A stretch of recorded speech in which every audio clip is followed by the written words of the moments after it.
Assalamualaikum warahmatullahi wabarakatuh. Ya ayyuhalladzina amanu kutiba alaikumusyamu kama kutiba alal ladzina min qablikum la'allakum tattaqun. Shadaqallahul adzim.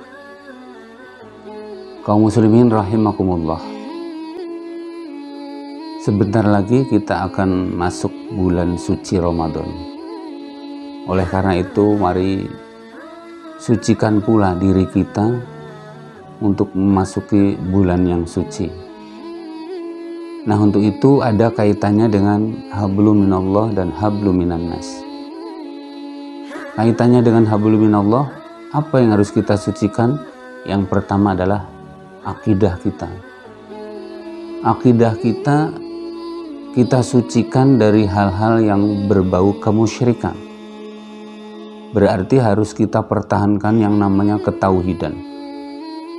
Sebab dasar ibadah kita untuk bisa diterima itu adalah tauhid. Iyyaka na'budu wa iyyaka nasta'in. Hanya kepadamu lah ya Allah kami menyembah, dan hanya kepadamu lah ya Allah kami mohon pertolongan. Yang kedua, yang kaitannya dengan hablum minallah, kita sucikan ibadah kita.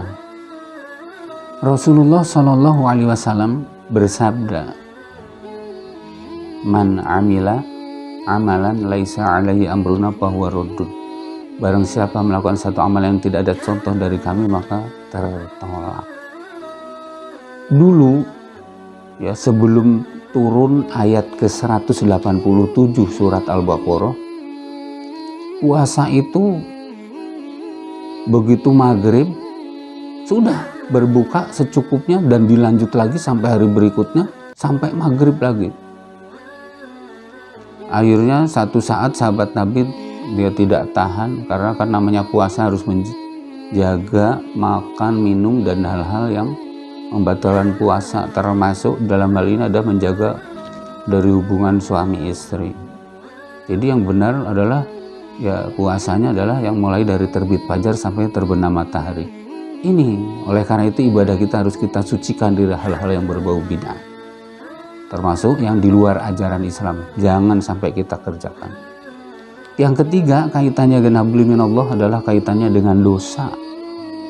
Kalau kita dosa kepada Allah, ya kita harus mohon ampun kepada Allah, harus taubat. Makanya dalam surat At-Tahrim ayat yang ke-8, surat ke-66 ayat yang ke-8, ya ayyuhalladzina amanu tubu ilallahi taubatan nasuha. Wahai orang-orang yang beriman, taubatlah kepada Allah dengan sebenar-benar taubat.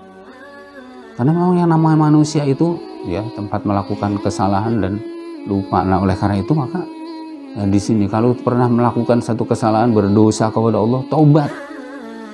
Ya, taubatnya yaitu dengan menyesali perbuatannya, tidak mengulanginya lagi, kemudian diikuti dengan amal-amal soleh dan banyak beristighfar kepada Allah. Rasul itu maksum, terpelihara dari dosa.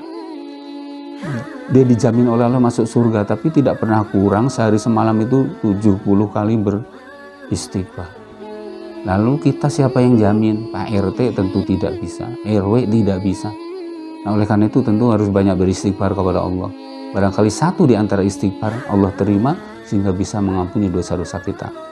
Yang kedua, hablum minan nasnya kita lihat. Yang namanya manusia bukan makhluk individual. Dia sebagai makhluk sosial yang selalu berinteraksi antara satu dengan yang lainnya. Pasti di dalam berkomunikasi kadang ada satu kesalahan, baik itu tingkah laku maupun perkataan. Ya, oleh karena itu, nah ini untuk saling memaafkan. Makanya dalam surat Ali Imran ayat 134, wala'afina 'anin nas. Dan ya saling memaafkan antar manusia aja, atau memaafkan kesalahan orang lain. Berarti dalam hal ini artinya saling memaafkan. Apalagi sabda Rasulullah, ya, mamim muslima ini yaltaqiyani kayatasofahani ila gufirulahuma qabla ayatafarraqa. Jadi kalau ada dua orang muslim yang saling bertemu kemudian saling berjabatan tangan untuk ya tentunya saling minta maaf, dalam hal ini akan datang ampun Allah sebelum keduanya itu berpisah. Nah, oleh karena itu ya sehingga sering ada musafahah di antara kaum muslimin untuk saling memaafkan, maka insya Allah Allah pun akan memaafkan kesalahan-kesalahan mereka yang dengan ikhlas saling memaafkan. Nah, untuk itu maka mari dalam memasuki bulan Ramadan kita sucikan dalam kaitannya hablum minallah dan termasuk hablum minanas seperti yang tadi sudah disampaikan, sehingga insya Allah memasuki bulan suci yang akan datang suci pula di antara kita, dan insya Allah ibadah kita lebih baik dibanding Ramadan tahun lalu. Ramadan yang akan datang ini bisa lebih meningkat amaliyah di bulan Ramadan baik siang maupun malam, sehingga insya Allah menjadi orang yang beruntung. Amin ya rabbal alamin. Assalamualaikum warahmatullahi wabarakatuh.